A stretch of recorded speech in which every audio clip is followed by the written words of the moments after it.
सुबह मैं जब दुकान के लिए जा रहा था, यहाँ से थोड़ी आग लगी थी पहले, फिर उसके बाद में बढ़ती चली गई। आग बढ़ने के बाद में फिर जैसे यहाँ से कोई रास्ता नहीं था कूदने का, फिर इन्होंने बेचारों ने गद्दे बिछाए। गद्दे बिछाने के बाद में एक तो बच्चे को ही ले रही थी, छोटे से बच्चे को लेकर वो तीसरी मंजिल पे से कूदी, लेकिन उसका पैर फ्रैक्चर हो गया था। जब भी बोल रही थी वो कि मेरा पैर टूट चुका।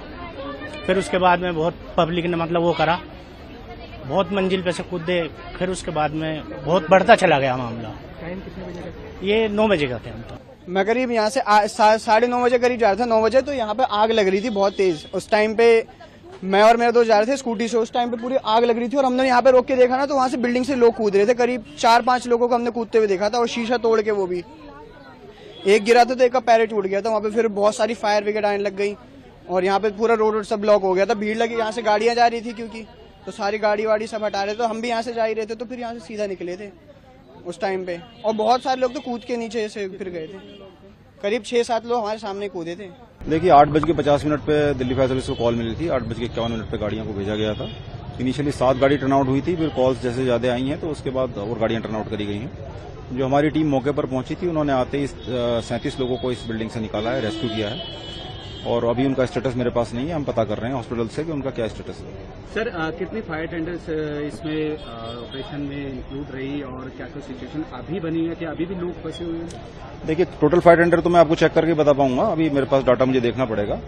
लेकिन अभी कंडीशन ये है कि आग तो हमने बहुत जल्दी बुझा ली थी आने के बाद, लेकिन हमें कैजुअलिटी इसमें काफी थी, तो 37 लोगों को ऊपर से उतारना निकालना उसमें हमें समय लगा है। और अभी हमने बिल्डिंग को सर्च कर लिया है, पूरा फाइनल सर्च कर दी है। बिल्डिंग को हमने क्लियर कर दिया है पुलिस के लिए, पुलिस ने उसको बिल्डिंग को कॉर्डन ऑफ कर दिया। कितनी डेथ्स अभी तक क्लियर हुई? डेथ्स के लिए मैंने आपको भी बताया, कंपनी जो हमारी टीम्स हॉस्पिटल्स में भेजी हुई है उनसे हम पता कर रहे हैं कितने कैजुअलिटी डेथ में कन्वर्ट हुई है और कितनी कैजुअलिटी इंजर्ड है। सर क्या पूरी बिल्डिंग में आग फैल गई थी? क्या कुछ काम हो रहा था? कमर्शियल थी, रेजिडेंसी?